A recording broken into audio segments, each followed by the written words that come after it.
Hello, Bill Staikos. Welcome to the DoingCXRight show. It's great to be here with you. It's nice to see you again. It's been a while. You too. I know. Well, I had the honor to be on your show, so it's only fair now that I'm hosting to have you as my guest. So thank you for saying yes. Oh my gosh, it's my honor. It's a privilege to be here with you. So let's get into the beginning topics. I like to ask people up front because you have done so much with your career. So tell the audience, who are you? What do you do professionally? So I am senior vice president at Medalia, which is the leading customer experience management cloud-based platform. I lead a global team called Industry Solutions. It is a team that is former leaders and practitioners like you are in your day job, Stacy, and like I used to be in my former day job. And we help clients be successful over the long term. But beyond that, I've been in the customer experience space for over 20 years, as well as employee experience. So it's a nice change to be on this side of the fence sometimes now, actually. I get it. Now, you have done so much as I shared about customer experience, customer success, employee experience. What's your why? Why are you so passionate about it? So it's changed over the years, over the 20 plus years I've been working in the space. I mean, originally, I really wanted to create experiences that people loved. I know as a consumer, I wanted experiences that I loved. So I wanted to be able to, work as part of an organization that did that for their own customers or employees for that matter. We're now after doing this for so long and no one's told me to stop doing it. So I will continue to do it until someone tells me to stop. It's more about helping others be successful in their roles. And that's what I really love about my role at Medalia. I'm helping other customer experience leaders, employee experience leaders be successful in their own right at their own companies and create value for employees, for customers, for shareholders. And that fills my cup now. I always say that CX people, CX professionals are the nicest people you'll ever meet. And so when you talk about your role and your why, I really believe it. Everybody I meet in this frame of work is truly passion, heartfelt people. Do you find the same? So I do. I was just speaking with someone this morning at a regional bank, actually, and she's new to customer experience. She comes out of the business. And she said, it's really fascinating to me. It's not something that I'm used to. Everyone that I talk to in customer experience is really helpful. They give me content, they give me ideas, they tell me how they're doing it. They want to trade ideas, they want to set up regular calls. I think that this community is just from a just professional perspective is one of the most helpful and altruistic out there. And I think that is just something that's in our nature. And we want other people in the same discipline to be successful just inherently. I agree.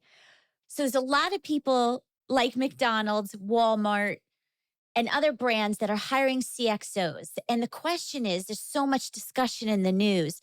Do you see this as the long-term investment that companies are making, or is this just a fad of having CXOs in companies? What's your view? So I personally don't think it's a fad. I think right now, just given the importance of customer experience, and not just from the customer's perspective, but the employee experience as well, companies are starting to realize that employee experience and customer experience are not two disciplines. In fact, we shouldn't even be talking about them differently or separately. You use the same toolkit. You're talking about the same things on some level. It's all a human-centered design toolkit for both sides. So a customer experience officer, or excuse me, a chief experience officer, as some of the articles that you're referencing, and how like a McDonald's and other very, very large brands are bringing into their C-suite, those individuals are covering across because they believe and they understand. And I didn't say this, but I'm going to quote someone on my team. Your employee's behavior is your customer experience. And you can't separate those two things out. You can't go fix the digital experience or the contact center experience and technology that customers use to maybe engage the contact center without then working on the employee experience side and making employees better and elevating them too. If you don't, the experiences are disjointed, and you've just wasted a lot of money on one side of that same coin. Very well said. Now, organizations are often trying to figure out what is the right setup. Where should CX sit in the company? What's your opinion based on being at where you are now on a provider of the services, and then you were also at Freddie Mac and other places in your career? What have you seen work well? So it really depends company by company. At Freddie Mac, I reported into the COO. There was a real need from an operational perspective to think about the customer experience and how that was being delivered through product owners, as an example. So we work closely with product owners as well as the broader business. At Chase, I reported into the CAO, Chief Admin Officer. I think now, as companies start to evolve their thinking around experience and what that means and how that can have direct impact to their overall business strategy, I think that smartly they're bringing that role into the C-suite, whether it's a chief customer officer, chief experience officer, chief customer experience officer, right? It really could, the flavor kind of depends on the company. But I think that that sits in the C-suite and helps other parts of the organization think about their end consumer in ways that they can be operationally better, more efficient, plug revenue leaks, drive more revenue, create experiences that help companies drive the strategy that they have out there in place versus, hey, we want to increase our satisfaction 5 points or whatever that is, which I don't think ever should be necessarily the goal. I think that the toolkit should be used in a way, if a bank wants to increase revenues by 10%, go figure out the great experiences that drive your revenues 10% higher. Don't say we need to increase loyalty. That doesn't make sense, right? What's the sort of the business driver behind that? And how do you increase loyalty that helps achieve that business goal? Marketing. I've been in marketing and sales. I fell into CX, ironically. My question is, where does marketing play in your perspective? The CMO, the CXO, does marketing report into experience? Does the customer experience report into marketing? Is there a blend? Lots of different views on this. What is yours? So I think that when you look at companies like Walmart, when you look at companies like McDonald's now, marketing is reporting into the CXO. And I think that's a really interesting trend, right? At the end of the day, marketing, and look, I'm not a marketer, so this may be overly simplified, and I'm sure I'll get, some hate mail from marketers perhaps for saying this, but, marketers are there to help define that promise to the end consumer. What does that be? What is that? What do we stand for as a company? And what should you expect from us? The experience team should be able to connect that promise with what is actually happening at the ground level, in store, online, on an app, et cetera. So consumer isn't left like, gosh, I really thought that they stood for something completely different. And now I've got this bad experience, in-app experience. It really doesn't make sense to me. I don't want to deal with this organization anymore. I'm going to go somewhere else. So I don't know if CX should report into the CMO or CMO should report into CX. I think that is a very business specific decision based on where a company is and their evolution and maturity. But I do know that the chief marketing officer and the head of customer experience or a CXO, they need to be lockstep as much as the CXO needs to be lockstep with the CFO. So if they're not partnering well, it will create a lot of friction. And frankly, it's not just sort of, the consumer and the employee will lose out in the long run. And that's not fair to them. And that clearly will have an impact on the overall business and their performance. I'm glad you brought the CFO topic as well, because I go around my workplace and I continue to tell everyone they have a CX job. And they're like, well, no, because I'm back office. No, I don't. I said, oh, yes, you do. Let me tell you why. And finance is part of it, a huge part of it, because obviously you can't pay your bill. That's a huge pain point. Doesn't matter that the buying experience was delightful Yep. without every moment of truth, it's a problem. And so that's part of what you do in Medalia. And we're not promoting any brand here. We're just talking Nope. about in general that the importance of platforms can help companies really be able to measure the customer sentiments and feelings and likelihood to recommend and all of that through the journey. Agree? Anything to add to that? So I think it's really the really important point there is having a journey mindset and moving away from a product mindset to a journey mindset, and not just your customer data through a survey or something else, but as you alluded, getting behavioral data, operational data, financial data, sentiment, all really baked into the way that the analysis that you're doing, the questions that you're asking through the journey, to be able to identify real business metrics that are being impacted by the experiences that are being delivered. I've always said the Mhm. two most important people in any CX leader's relationship, and like within the first 5 minutes of starting at a company, go get coffee with these individuals, is the CFO and the CHRO. Because ultimately you need to understand what's happening at the employee level. You will bring that customer perspective, and you need to understand like what business metrics matter at this company. How do we make money? Right? What measures do we care about? What goals do we have around those measures? You need to absolutely be tying your work to those financial metrics and absolutely be tying your work to those employee metrics. I agree. I had some jobs where I was the only one with those metrics tied to my objectives. And it made my job hard because when I was managing an e-commerce channel. And when customers couldn't add to cart, they couldn't check out, I would bring that to the different website department owners who could fix that. And they had different goals than I did. So it wasn't urgent to them. And that's why you need everybody's buy in and you need everybody measured in the same way. And I find that's also a problem when you talk about omnichannel before.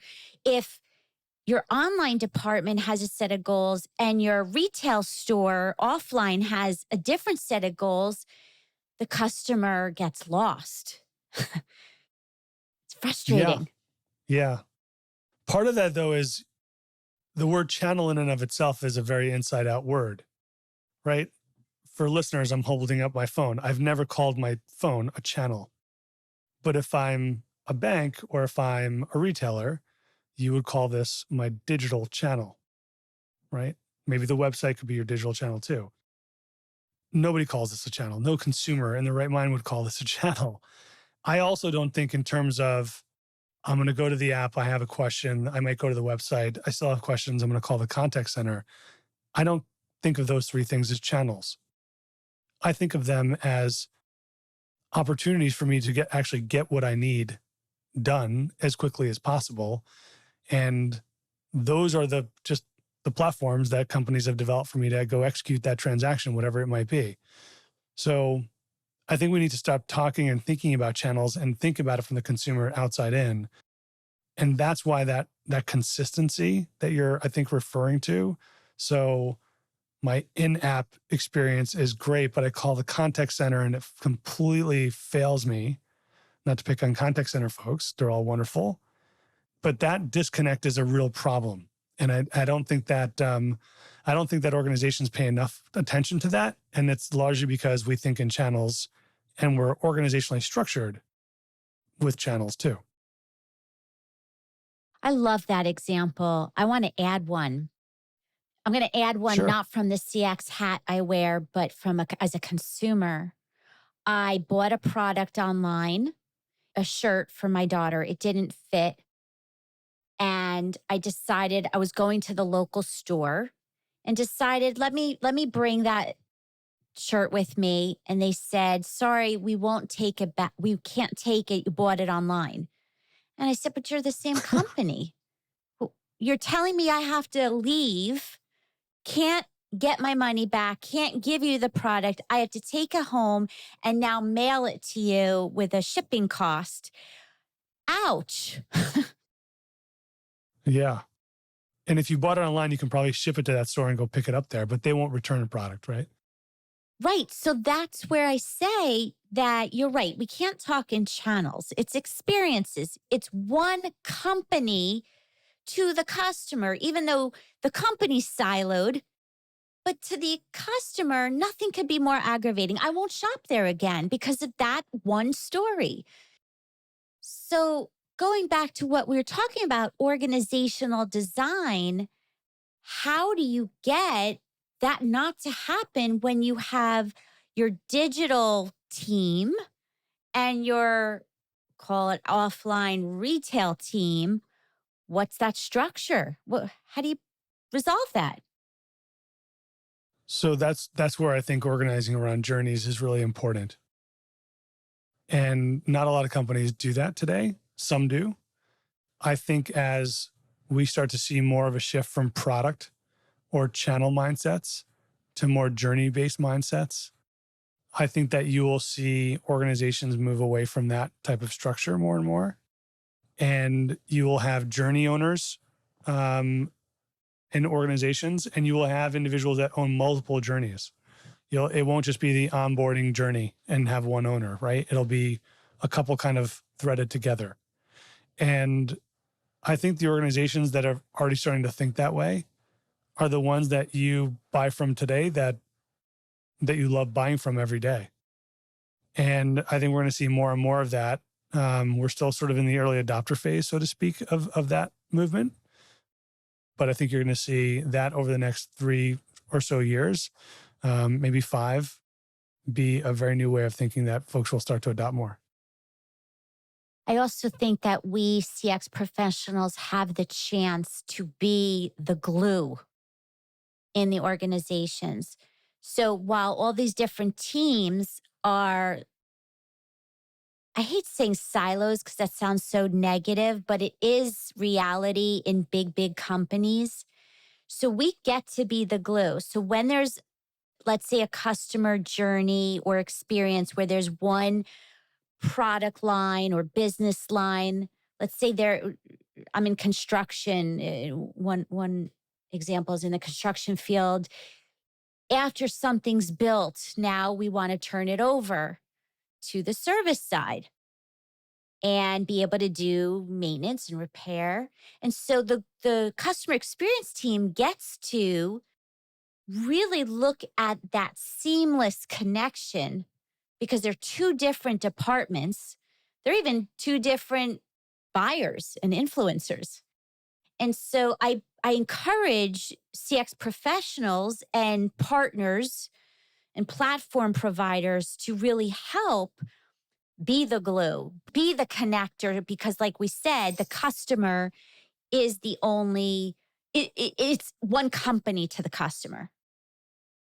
I think that's why you see a lot of platforms and technology players, the CX tech stack, so to speak, really thinking about how do you bring disparate sources of information and data together to be able to analyze it in one place. I mean, we do that at our, certainly we deliver that capability where I am. And I think that's just a really important part of the work. Now, I will say that I don't know if it's necessarily for the CX team to manage and own. I think where it's going more and more is being able to democratize the platform in the organization. So folks in the back office, folks on the front line, they have ready access to all of those insights so they can make those real-time important decisions around the customer that can also influence and create that great experience versus a centralized team kind of managing that and distributing it out, on some regular cadence. Mm-hmm. Well, either way, I think it all goes back to you need a customer experience champion at the top. You need the Totally agree. champion aligned and aligned with marketing and finance and HR and IT.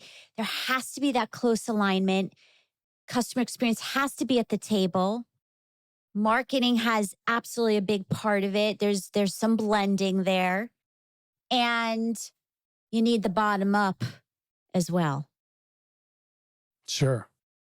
100%. It will not work without employees on the ground level that are dealing with customers all the time, not bought into it. So, So I talk about doing CX right on purpose because there's a lot of companies doing it right.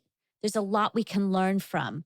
Who would you say is doing it right and why? What's an example besides where you work? Because we're not going to favor where you are or I am. ha, So no, no, no. pick a I wouldn't use them brand. as an example. Yeah.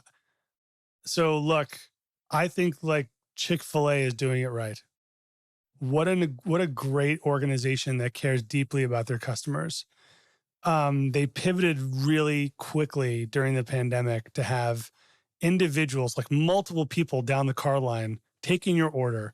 So when you drove up, it's immediately ready there for you. The timing is impeccable. They deliver food to you. You can track where your food is.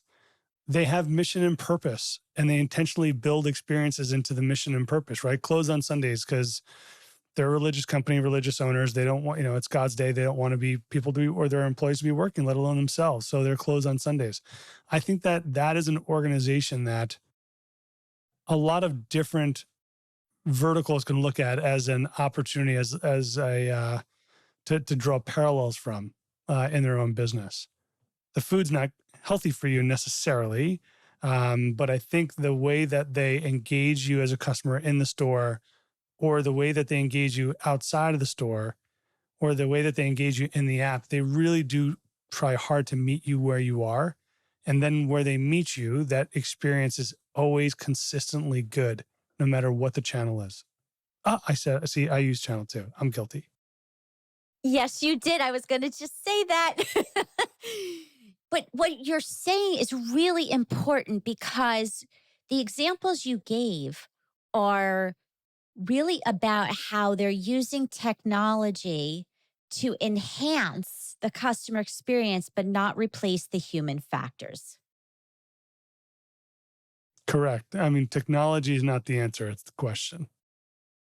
That's how I think about tech, right? It's there to support the human Yes. experience in some way, shape, or form. So even if it's a chatbot or an avatar, at the end of the day, you're trying to create a human experience and connection with your customer.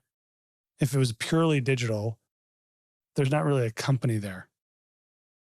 Yeah, we could go into digital experiences as a whole nother hour, but we will pause that on that. Let me ask you my final two questions. One is if I had, I like to ask this of everyone, if I had many CEOs, CXOs, CMOs, CFOs, and other leaders in my room right now, what's the one takeaway? What's the one thing you want them to know? I would say do what's right, not don't be right. And what I mean by that, Stacy, is there are a lot of policies and procedures in place for employees and for customers. But sometimes that policy and procedure doesn't necessarily mean it allows you to do what's right by either one of those constituents in your organization. And I think a lot of companies, and certainly highly regulated companies, they've built these processes that are really tight, never any downtime, so much just thought and a lot of detail in these processes. It limits your ability to do what's right. And I know that's a tough balance and a tough challenge. So, I got that advice from a CEO actually from Chase, who's no longer there, but he's at a different bank now. He once said, he's like, don't be right, do what's right. And what he meant by that is just don't follow the policy. Like, what's the right thing to do here for the customer or for the employee? Forget the policy. Who cares? Do what's right. Wow, that's powerful. I also have heard that similarly when it even comes to relationships and friends or family. And there's some people that have to be right. And I say, well, how important is this topic? And do you want to be right or do you want a relationship? Yeah, And it that's right, reframes right? I it. mean, that's exactly 100%. Yeah, totally. So it's a good advice. Speaking of advice, my last question to you before we close is if you could go back to your younger self, Bill, and you can talk to 20-year-old Bill, what do you Oh, know geez. now that you would have told little Bill? I was always a smart kid. I just never applied myself very much. And I grew into that, thankfully. So I would tell my younger version, you got to lean in now. Like, don't wait to lean in. Go. You don't have to figure it all out, but find your lane and just start running and don't wait. Just get in there. And I probably got into my groove a little later in life than others may have, but I'd probably tell my younger self that. I bet a lot of people will appreciate that and you'll affect somebody's life listening to this because it's great advice. So now is the final bragging moment for you. Where can people find you, your podcast, be customer led? I encourage all my listeners to tune in. It's such good content. But go ahead, Bill, where can people find you?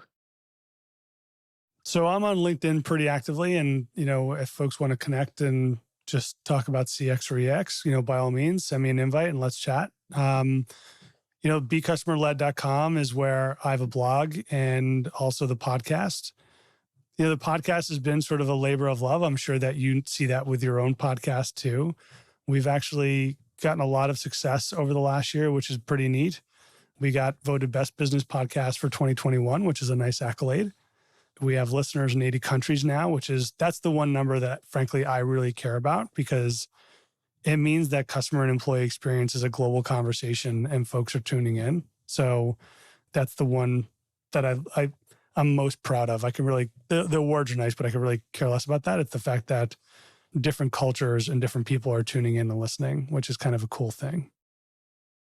Very cool. I will put the link in the show notes. And you're right, it is global. I'm finding the same, and we are making a difference. So thanks for being you, and thanks for being here, Bill. I appreciate you. It's great to see you, Stacy. It's wonderful to be on the show. Thanks so much for having me. Take care. See you soon.